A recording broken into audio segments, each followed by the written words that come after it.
Good morning, students. Today we will do worksheet number 57.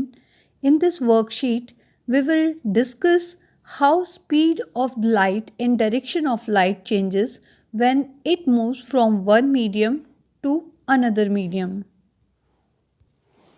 Speed of light changes when it enters from one medium to another medium.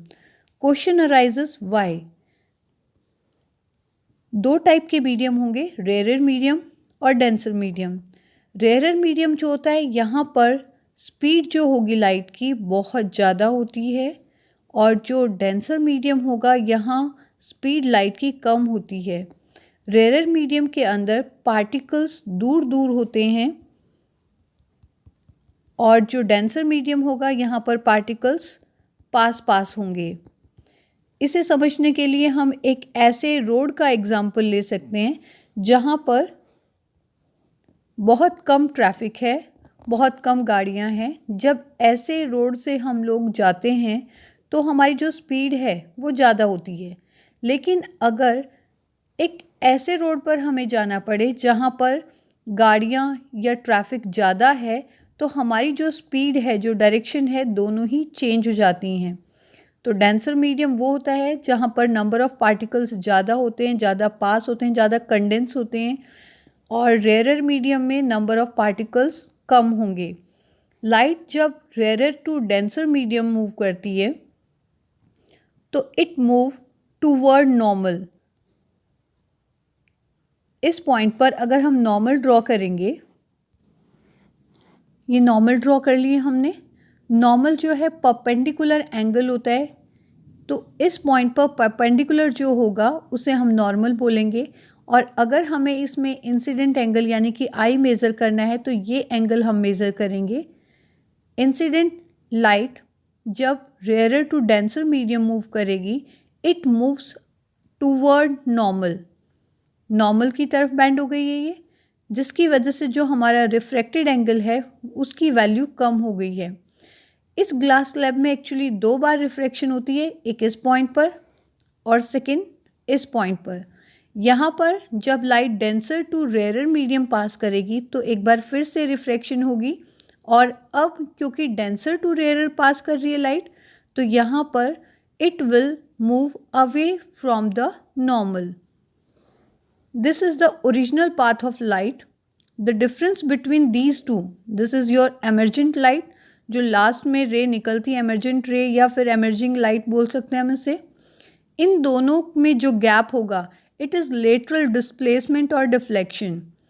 Lateral deflection जो है हमारी, ये gap होगा इसका, जो हमारी original रे थी, ओरिजिनल पाथ था उसमें और एमर्जेंट रे में जो गैप होगा, जो परपेंडिकुलर डिस्टेंस होगा, that will call as lateral deflection and displacement भी बोल सकते हैं हम इसे।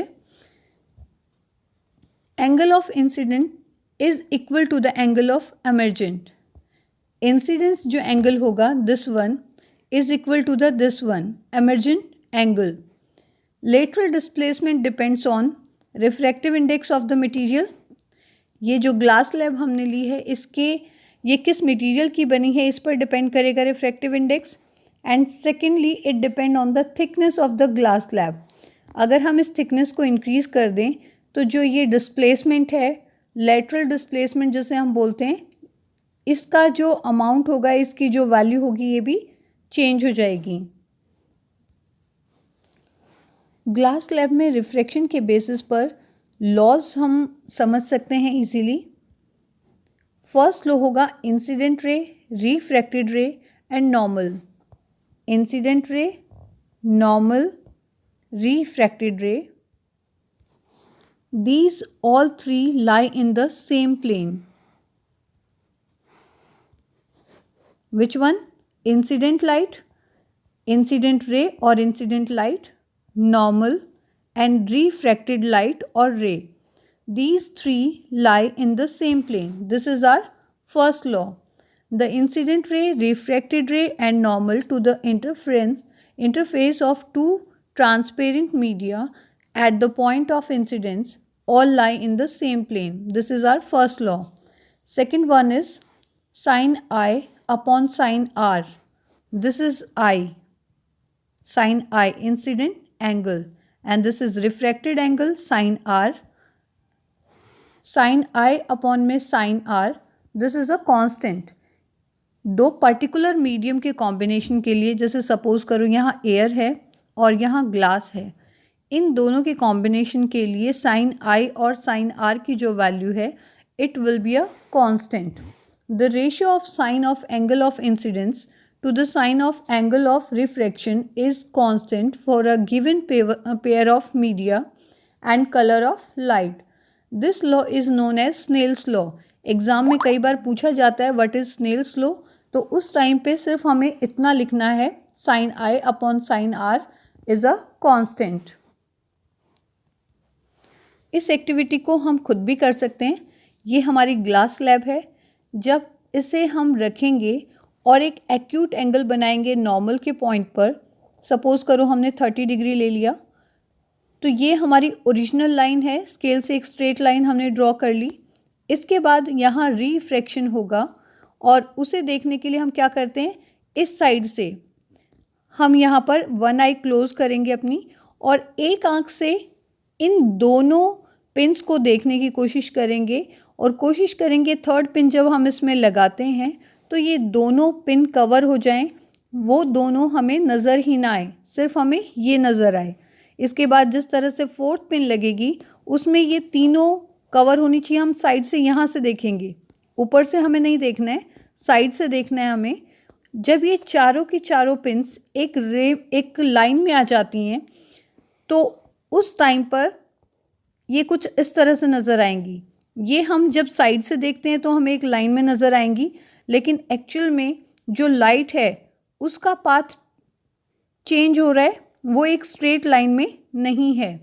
And this is known as refraction and gap between these two point is known as lateral displacement. Next is what is refractive index of a medium.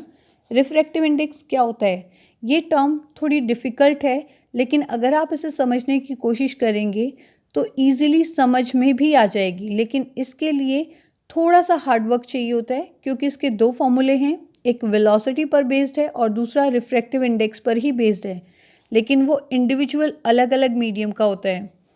Light travels at different speed in different medium. The refractive index of a medium A is given as the ratio of the velocity of light in vacuum to the velocity of light through the medium A. ये एक formula है हमारा refractive index निकालने का. C by V. C is the speed of light in vacuum or air and V is the speed of light in medium, and this is refractive index of medium. अगर हमारा medium air या फिर vacuum है तो C की जो value है ये फिक्स है and it is 3 into 10 raised to power 8 metre पर सेकेंड. बाकी वैल्यूज़ यहाँ नज़र आ रही हैं. एन क्या है, रिफ्रैक्टिव इंडेक्स है. C velocity of light in vacuum है जो फिक्स होती है, ये हमें याद होनी चाहिए. वी वेलोसिटी ऑफ लाइट है मीडियम में. अगर हमें एन की वैल्यू गिवन है, सी हमें ऑलरेडी पता होती है, फिक्स है ये एयर और वैक्यूम में, तो v की वैल्यू हम निकाल सकते हैं. यानी कि किसी भी मीडियम में जो वेलोसिटी होगी लाइट की, जो स्पीड होगी, दैट कैन बी कैलकुलेटेड.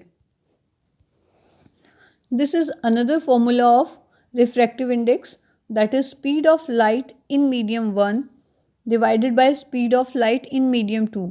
ये हमारे फर्स्ट फॉर्मूले से ही है, लेकिन यहाँ पर मीडियम 1 और 2 आ गए हैं.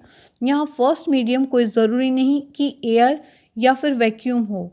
वहाँ पर हमने वैल्यू C ली थी, वहाँ हमने लिखा था N equals to C divided by V. वहाँ जो C की वैल्यू है वो फिक्स थी, लेकिन यहाँ पर मीडियम 1 कुछ भी हो सकता है और उसकी वैल्यू उसके अकॉर्डिंग चेंज हो जाएगी. जो स्पीड होगी लाइट की वो मीडियम के अकॉर्डिंग चेंज हो सकती है. ये यहाँ पर C और V का वही रिपीटेड फॉर्मूला है जो अभी हमने थोड़ी देर पहले किया था. ऑप्टिकली डेंसर मीडियम, ये भी हम रीड कर चुके हैं क्या होता है. Out of two given media having higher value of refractive index is known as optically denser medium. Optically rarer medium out of 2 given medium having lower value of refractive index, जिसकी value कम होती है refractive index की, वो rarer medium होगा। और जिस दो मीडियम के कंपैरिजन में जब रिफ्रैक्टिव इंडेक्स जिसका ज़्यादा होता है उसे हम डेंसर मीडियम कहते हैं। When light enters obliquely from rarer to denser medium, it bends toward the normal.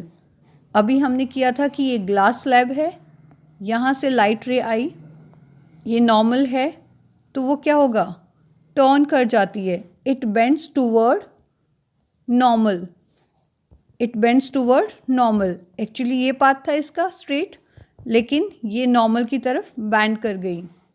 When light enters obliquely from denser to rarer medium, it bends away from the normal.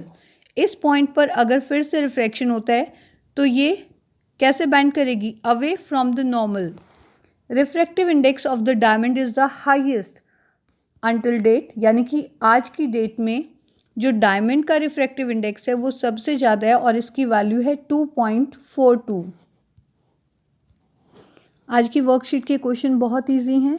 First question है find the speed of light in glass if the refractive index of the glass is 1.5 and speed of light in air और vacuum वो हमें learn करनी ही है, लेकिन फिर भी यहाँ गिवन है इट इज़ 3 × 10⁸ मीटर पर सेकेंड, यानी कि c की वैल्यू हमें गिवन है, n की वैल्यू हमें गिवन है, तो डायरेक्टली हम फॉर्मूला लगाएंगे n = c/v। यहाँ पर c हमारे पास है, n हमारे पास है, तो v की वैल्यू हमें कैलकुलेट करनी है। It will be v = c/n। इसके बाद जो सेकंड क्वेश्चन है, this is what is law of refraction. ये हमारे लॉज ऑफ रिफ्रैक्शन हैं, दोनों लॉज यहाँ गिवन है, ये हम यहाँ लिख सकते हैं सेकंड क्वेश्चन के आंसर में। Third question is draw label diagram of the refraction through glass slab. ये भी हम कर चुके हैं,